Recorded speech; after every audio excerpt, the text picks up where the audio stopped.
Voltei, pode Pronto, continuar. vamos lá. A gente está vendo o sistema endócrino. Agora nós vamos ver aí.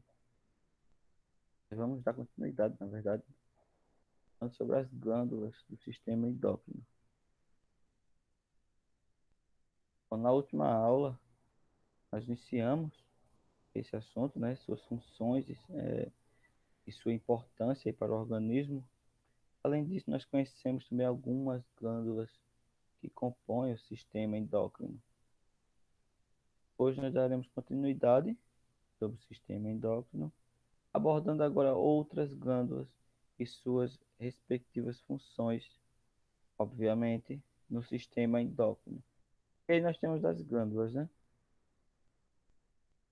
Nós temos aqui no cérebro, nós já falamos o pineal, o hipotálamo, hipófise, aí na ali presa à traqueia nós temos os tireoides, né? Mais abaixo temos o timo, mais abaixo nós temos glândulas adrenal, o pâncreas. No homem nós temos os testículos e nas mulheres nós temos os ovários, certo? Então vamos lá. Sistema endócrino. As glândulas paratireoidais ou paratireoideas, tá? São quatro pequenas glândulas localizadas atrás da glândula tireoide, tá? Nós temos a tireoide e atrás delas nós temos as paratireoideas, tá? Paratireoides, atrás das tireoides. É, quando a quantidade de cálcio no sangue ela está abaixo do adequado, está um pouco abaixo ali, não está no seu nível ideal, né? Está abaixo do nível que deveria estar, o hormônio que é produzido aí no paratireoide, ou seja, o hormônio paratormônio, tá? O hormônio paratormônio, certo? Ele é liberado, fazendo o quê? Fazendo com que aquele cálcio que é armazenado nos ossos ele seja liberado para a corrente sanguínea. Então veja, quando é que ele vai ser liberado? Quando na corrente sanguínea, quando no sangue tem um pouco, o nível de cálcio está abaixo do adequado. Então esse hormônio vai fazer com que o cálcio armazenado nos ossos seja liberado na corrente sanguínea. Dessa forma ele vai chegar ao sangue, tá? Então veja que no sangue deve ter cálcio, certo? No entanto, o corpo ele não pode retirar muito cálcio dos ossos. Já é possível que eles se tornem mais fracos, né? Se retirar muito cálcio dos ossos, os ossos ficarão mais fracos, né? Ficarão descalcificados. Bom, assim a calcitonina ela é produzida, cuja ação é contrária e evita aí que grande quantidade de cálcio saia dos ossos, tá? No caso, a ação da calcitonina que é produzida, a calcitonina é um hormônio, tá? Quando ela é produzida, ela vai agir contrário, vai tirar cálcio do sangue para os ossos, tá? A calcitonina ela é inverso aí do do paratormônio, né? Tem um acento aí. Então, vamos ver aqui. O hormônio paratormônio, ele tem efeito contrário aí ao gerado pela calcitonina, tá? Que é produzida aí liberado, né, pela glândula tireoide. Então veja como é, viu? O paratormônio ele tira o cálcio dos ossos para o sangue, enquanto que a calcitonina tira o cálcio do sangue para os ossos. O paratormônio ele é produzido, nós vimos aqui, no parati, do paratide, oxe, eu tô sem falar. Paratireoide, tá? Então, o para ou não, já começa até igual, né? Paratormônio é produzido no paratireoide. A calcitonina ela é produzida na tireoide, tá? E aí você pode até assistir uma animação aí nesse link. Vou ver se eu consigo. Eu vou copiar esse link e, e vou mandar para você depois. Tá? Vou botar lá no grupo para você poder ver esse processo. Tá. É um vídeo curto de 5 minutos. Bom, vamos dar continuidade aqui. Depois de assistir aqui. Sistema endócrino. Tá. Já pulamos do paratireoide e já estamos no pâncreas.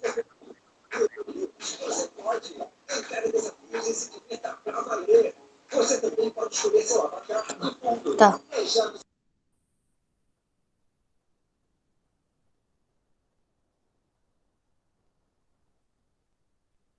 Bom, o pâncreas.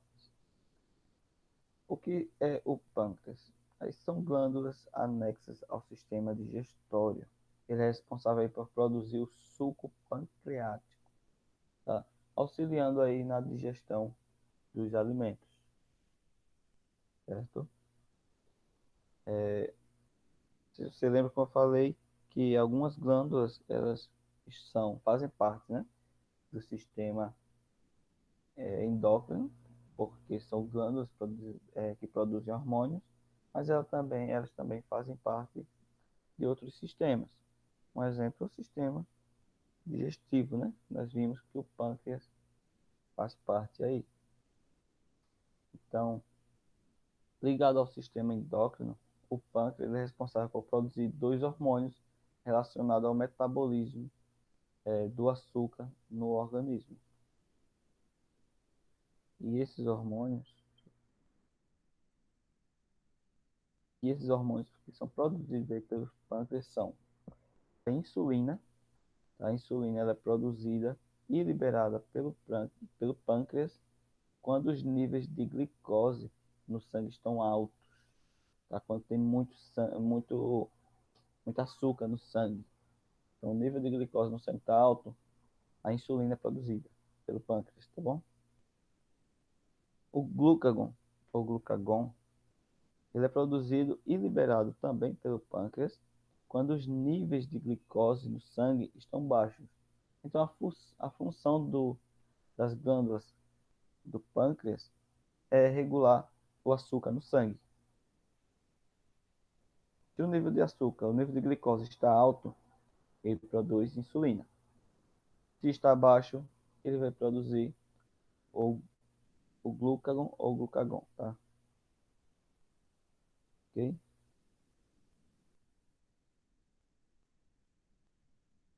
A insulina e o glucagon eles agem aí de maneira contrária em nosso organismo, tá? Um é para aumentar o nível, outro é para reduzir o nível de açúcar, igual eu já falei. A insulina permite que a glicose que foi obtida no processo de digestão e, e se encontra, né, na corrente sanguínea, ela seja levada para o interior das células, que é produzindo energia, né? No caso, essa glicose é levada para o interior da célula, produz energia, a célula vai produzir energia utilizando essa glicose, ou, ou produzindo ou armazenando também, tá? Pode ser aí armazenado em forma de glicogênio. Então veja, a insulina ela vai tirar esse excesso de glicose do sangue, vai levar para as células, para o núcleo da célula, né? Lá a célula pode utilizar essa glicose para produzir energia ou pode armazená-la na forma de glicogênio, certo? Já o glucagon Ele é produzido quando os níveis de açúcar estão baixos, faz com que a glicose armazenada seja disponibilizada na corrente sanguínea. Essa glicose que foi armazenada aí na célula em forma de glicogênio, ela vai ser liberada e vai voltar ao sangue, tá? Então, quando a insulina armazena na célula, o glucagon vai fazer com que saia da célula e volte para o sangue, para a corrente sanguínea.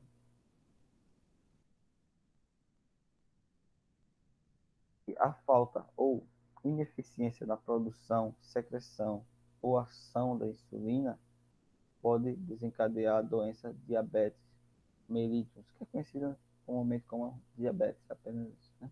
Mas tem o tipo 1 e tipo 2, acumulando glicose no sangue.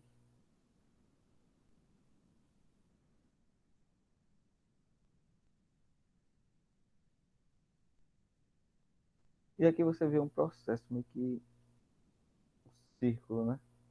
A alimentação se alimenta, aí vai estar fazendo que aumentando a taxa de glicose no sangue, quando você se alimenta. Então, aumentou a taxa, o pâncreas vai liberar insulina. O fígado ele vai armazenar, vai fazer o armazenamento de glicose, tá? E aí, quando ocorre a produção, a redução, né, da taxa de glicose, você vai sentir, digamos assim, fome, tá? E vai se alimentar, vai comer alguma coisa. Você vai sentir fome devido à taxa de redução de glicose. Aqui tem atividade física ou jejum prolongado, também pode ocasionar, tá? Se você não comer, se você fazer muita atividade física, vai reduzir a taxa de glicose e você vai sentir fome, tá bom? Então, nesse caso, quando você sente fome, não exatamente quando você sente fome, né? Mas quando ocorre a redução da taxa de glicose, o pâncreas aí vai produzir o glucagon, e quando ele produz, o fígado vai estar liberando a glicose. Lembrando, o pâncreas ele não vai liberar nem armazenar, ele vai produzir o hormônio que vai fazer com que a glicose seja liberada ou armazenada. Então ele vai liberar o hormônio e aí esse hormônio vai chegar lá no fígado e o fígado vai responder a esse hormônio com a liberação ou armazenamento, dependendo de qual for o hormônio, né?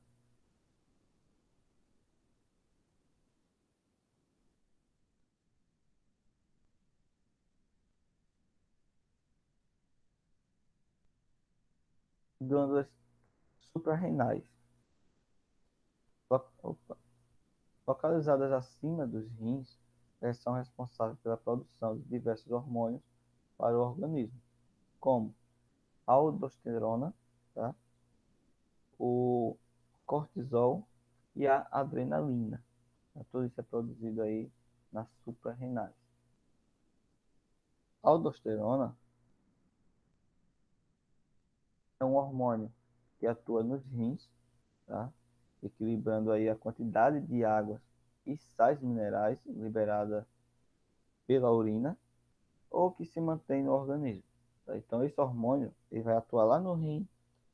A função dele vai ser fazer com que o rim, ele, esse hormônio vai estimular o rim a realizar sua função de equilíbrio da água e de sais liberados aí pela urina, tá? E também vai fazer o equilíbrio do que deve manter no organismo, a quantidade que deve manter no organismo. O hormônio cortisol, ele aumenta sua produção ou liberação, né, em situações de estresse, tá? Você vai aumentar a liberação ou a sua produção desse hormônio quando estiver estressado, direcionando a energia disponível no organismo para algumas células em específico, além de bloquear algumas reações aí de defesa nas células. Então você vai ficar estressado, nervoso, e aí esse hormônio é liberado e vai causar isso aqui, tá? A adrenalina ela é produzida e liberada em situações de perigo, aumentando aí os batimentos cardíacos e os movimentos respiratórios, além de ampliar aí a liberação de glicose na corrente sanguínea.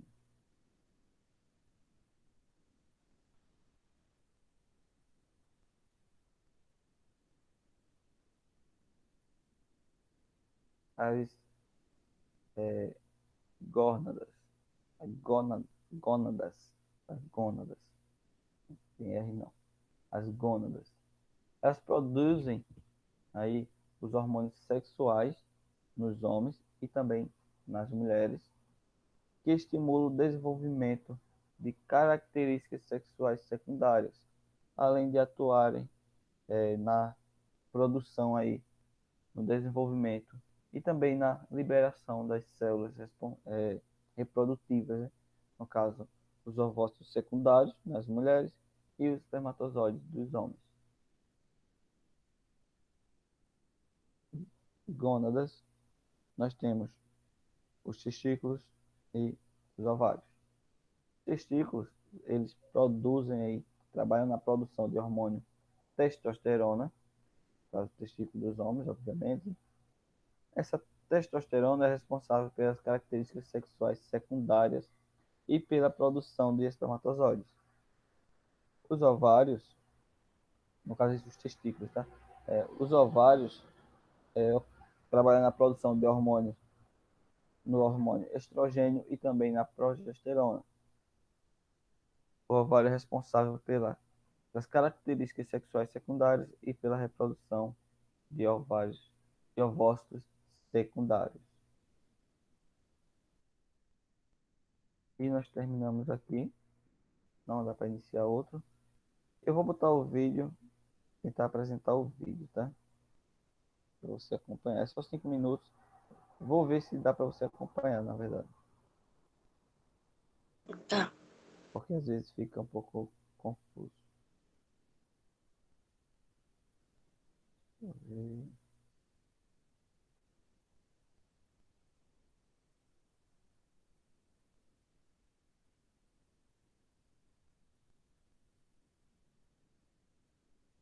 A apresentação.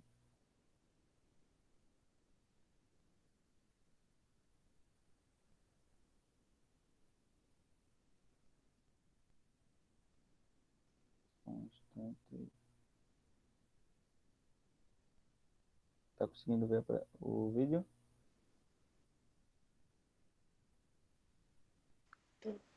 Tô. Provavelmente vai ficar sem áudio para você.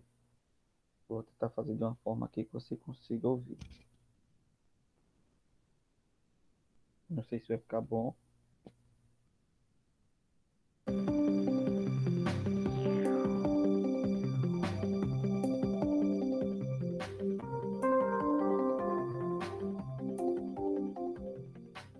O hiperparatireoidismo é uma doença das glândulas paratireoides que afeta uma em 800 pessoas e uma em 250 mulheres acima dos 50 anos.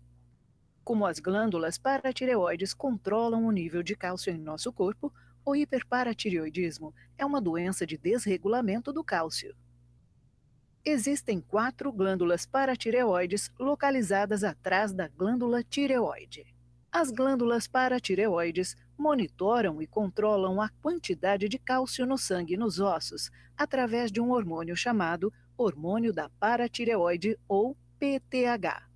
Cada glândula monitora a quantidade de cálcio no sangue e, consequentemente, produz mais ou menos PTH. Você está conseguindo ouvir direitinho? Tô. Pronto. Vamos lá. O hiperparatireoidismo é uma doença que ocorre quando uma das glândulas paratireoides desenvolve um tumor. Esse tumor produz o hormônio da paratireoide em excesso, ou liberando na corrente sanguínea. O excesso de hormônio da paratireoide viaja pelo sangue e para dentro dos ossos. O hormônio ativa células dentro dos ossos que os corroem, causando com frequência osteoporose, fraturas e dor nos ossos. A destruição de um osso libera cálcio no sangue. Quase todos os pacientes com o tumor da paratireoide têm altos níveis de cálcio no sangue. O excesso de cálcio pode acumular-se nas artérias, aumentando a aterosclerose em todo o corpo. Isso pode levar à hipertensão e aumentar o risco de infarto e derrame. Geralmente, o alto nível de cálcio afeta o sistema elétrico do coração, causando fibrilação atrial e palpitações. O excesso de cálcio no sangue acumula-se nos rins, formando pedras, e às vezes causando falha renal. Altos níveis de cálcio também afetam o cérebro. Como usamos cálcio no sistema elétrico dos nossos nervos? Um alto nível de cálcio está associado a um sistema nervoso mais lento, o que resulta em cansaço, perda de memória e falta de concentração. Muitos pacientes com alto nível de cálcio no sangue têm fadiga crônica por esse motivo. Altos níveis de cálcio afetam o estômago e o intestino, causando frequentemente refluxo gastroesofágico, ou DRGE, e desconforto abdominal. O alto nível de cálcio no sangue está associado também a riscos maiores de vários tipos de câncer, incluindo de mama, próstata, cólon e rim, alguns dos quais são 2 vezes mais comuns em pacientes com alto nível de cálcio no sangue. Estima-se que o hiperparatireoidismo não tratado pode diminuir a expectativa de vida de um paciente em 5 ou 6 anos, mesmo quando os níveis de cálcio estão apenas levemente elevados. Não há remédios ou outros tratamentos que possam desacelerar o processo de destruição dos ossos ou substituir a remoção cirúrgica do tumor da paratireoide. A cura do hiperparatireoidismo é a remoção cirúrgica do tumor da paratireoide. Feita por um especialista, a cirurgia da paratireoide é um procedimento simples, sem internação, que pode ser realizado em menos de 20 minutos. Como mais de 30% dos pacientes com hiperparatireoidismo têm mais de um tumor de paratireoide, o cirurgião examinará as 4 glândulas para ter certeza de que não há outro tumor. Quando todos os tumores da paratireoide forem removidos, a doença estará curada. O processo de corrosão dos ossos para em alguns minutos. A dor nos ossos geralmente para em algumas horas. Os ossos começam a se regenerar em questão de horas e a osteoporose começa a apresentar melhoras. O excesso de cálcio no sangue some em algumas horas e em 1 ou 2 semanas, a maioria dos pacientes sente-se muito melhor.